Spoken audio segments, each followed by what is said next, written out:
नमस्कार मित्रांनो, शेतकऱ्याच्या मदतीसाठी देण्यात येणारा केंद्र व राज्य सरकारचा एकूण 12,000 रुपयाचा निधी आता 15,000 रुपये करण्यात येणार आहे. या संदर्भात लवकरच निर्णय घेणार असल्याची माहिती पुण्यात सोमवारी मुख्यमंत्री देवेंद्र फडणवीस यांनी दिलेली आहे. यामध्ये शेतकरी सन्मान दिनानिमित्त कृषी महाविद्यालयात आयोजित कार्यक्रमात ते बोलत होते.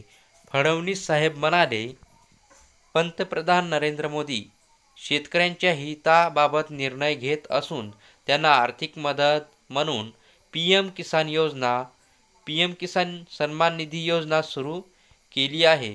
या योजनेअंतर्गत वर्षाला 6,000 रुपये दिले जातात. तर या योजनेच्या लाभार्थ्यांना राज्य सरकारकडूनही नमो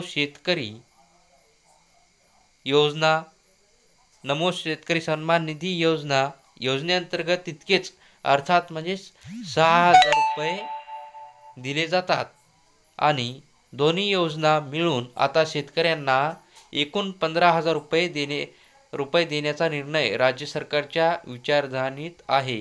तर शाश्वत शेतीसाठी पारंपरिक शेती आणि आधुनिक विज्ञानाची सांगड घालणे आवश्यक आहे. तसेच रसायनाचा वापर टाळून विषमुक्त नैसर्गिक शेतीचा अवलंब केला पाहिजे.